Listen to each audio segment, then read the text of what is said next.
ចាសួស្តីបងប្អូនទាំងអស់គ្នាស្វាគមន៍មកកាន់វីដេអូនេះគ្រូសាស្ត្រក្នុងម្ដងទៀតចឹងនេះគឺអ្នកគ្រូមានលំហាត់ចែករំលែកទៅកាន់បងប្អូនទាំងអស់គ្នាតទៅជាមួយនឹងលំហាត់ចាយើងគ្នាចាកណនី derivative អ្នកនគមណា derivative អ្នកនគម e ការ៉េស្មើនឹង x ស្វ័យគុណ x ហើយស្វ័យគុណ x បន្តទៀតណាចឹងឥឡូវអាហ្នឹងគឺអ្វីដែលយើងមានចឹងដើម្បីកណនីរបស់ប្រភេទហ្នឹងដំបូងគឺយើងត្រូវពាក់លិនសងខាងថា logo e អង្គទាំងពីរណាចឹងគ្រូទៅសេរៀងកាត់ចឹងគ្រូនិយាយបណ្ដោយយើងទៅសេបណ្ដោយចឹងគ្រូបានលិន e ការ៉េស្មើជាមួយនឹងលិន x ហើយស្វ័យគុណ x ហើយ x ទៀតចឹងតាមលក្ខណៈ logarithm ណាយើងមានលក្ខណៈរបស់វាគឺថាបើសិនជា logo a នៃ b ស្វ័យគុណ x ចុះចឹងយើងអាចទៅសេបានដោយសារ x ហ្នឹងគឺជានិតយសាស្ត្រយើងនិតយសាស្ត្រទៅសេមកខាងមុខបានចឹងបាន x logo a នៃ b ដូចគ្នាដែរដោយសារនិតយសាស្ត្ររបស់យើងគឺម្ដុំហ្នឹងចឹងលើកនិតយសាស្ត្រម្ដុំហ្នឹងយកមកដាក់នៅធ្វើជាមេគុណចឹងគាត់អាចទៅសេវាទៅជា x ស្វ័យគុណ x ហើយ ln x ហើយអង្គទី1 ln y គឺទុកមិនដែរបន្តទៀតយើង derivative អនុគមហ្នឹងទាំងសងខាងហ្នឹងយើង derivative អង្គទី1ផងហើយ derivative អង្គទី2នេះផងចឹងពេលយើង derivative ទៅគឺយើងបាននេះយើងប្រើតាមរូបមន្ត ln អ៊ុយចឹង ln អ៊ុយ derivative គឺស្មើជាមួយនឹងអ៊ុយព្រីមចែកជាមួយនឹងអ៊ុយតែអ៊ុយយើងគឺ y ហើយស្មើនឹងអង្គទី2គឺយើងចូលរូបមន្ត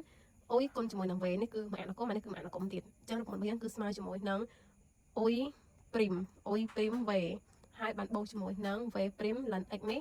ហើយគុណជាមួយនឹងអ៊ុយរបស់យើងមកវិញ x ស្វ័យគុណសេគុណ x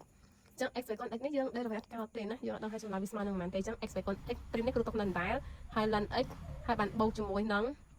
ចា ln x ចឹង derivative ទៅគឺបាន1លើ x ហើយបានទាំងអស់នេះគឺគុណនឹង x ស្វ័យគុណ x ចឹងអង្គទី1យើង y ព្រីមលើ y គឺនៅដដែលចឹងអ្វីដែលយើងចង់បានគឺចង់បាន y ព្រីមចឹងគ្រូទាញរក y ព្រីមគឺស្មើនឹងយើងបោះ y មកអង្គទី2ចឹងចែកបដូរទៅជាគុណចឹងគ្រូអាចទៅសេបាន y កតាជាមួយនឹងម្ដុំនេះទាំងអស់ណាចឹងបាន x ស្វ័យគុណ x ព្រីមហើយ ln x ហើយបានបូកជាមួយនឹង1លើ x ហើយគុណជាមួយនឹង x ស្វ័យគុណ x ប៉ុណ្្នឹងឯងចឹងនៅក្នុងនេះដើម្បីកណនី derivative y ព្រីមយើងបានតើយើងដឹង x ស្វ័យគុណ x ហើយព្រីមនេះទៀតចឹងយើងចាប់ដើមរកវាខាងក្រៅណាចឹងដើម្បីរកវាតើយើងត្រូវធ្វើម៉េចចឹងដើម្បីរក x ព្រីម x ស្វ័យគុណ x ព្រីមនេះគ្រូតាំងវាសិនណាយើងតាំងអនុគមធំមកគ្រូតាំងតេចុះស្មើជាមួយនឹង x ស្វ័យគុណ x ហើយតមកទៀតគឺចឹងអ្នកគ្រូពាក់លិនសងខាងទៅយើងបានលិនតេស្មើនឹងលិន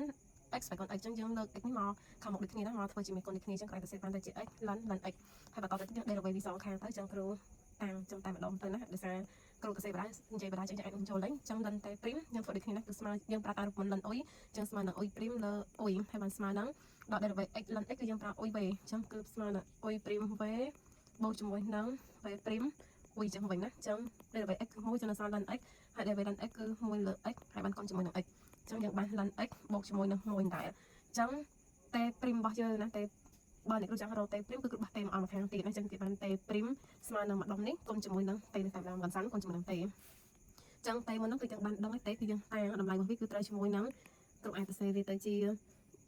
ln x បូក1ហើយបានអស់នេះគុណជាមួយនឹងតេយើងតាំងស្មើនឹង x ស្វ័យគុណ x ហើយតេព្រីមនេះយើងគឺមានន័យថា x ស្វ័យគុណ x ហើយអស់នេះគឺព្រីមទៀតចាឥឡូវគឺយើងបានស្គាល់ហើយណាតបពីយើងបានស្គាល់ហើយបងប្អូនគ្រាន់តែយកតម្លៃ x ព្រីមដែលយើងបានស្គាល់នេះយកទៅចុះនៅក្នុងកន្សោមរបស់យើងអាដើមដែលយើងនៅរកអត់តាន់ឃើញដោយសារយើងនៅចុះតម្លៃ x ព្រីម x ស្វ័យគុណ x ព្រីមចាំបងប្អូនយកអ្វីយើងបានរកទៅចុះទៅគាត់អាចសេវាបានទៅជា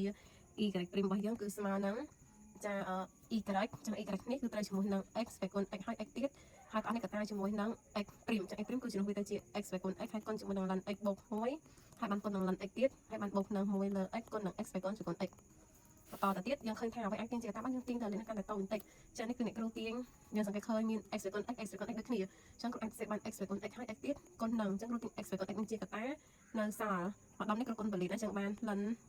x លើកជាការ៉េគុណទៅបានបូកជាមួយនឹង ln x ហើយបានបូកនឹង1លើ x ចឹងចម្លើយរបស់យើងគឺស្មើប៉ុណ្ណឹងណាចឹងបើពេញចិត្តវីដេអូនេះគ្រូអាចជួយ like និង share ទៅអ្នកគ្រូនឹងធ្វើលំហាត់ជូនបងប្អូនបន្តទៀតអរគុណសម្រាប់ការតាមដានជួបគ្នាវីដេអូក្រោយទៀត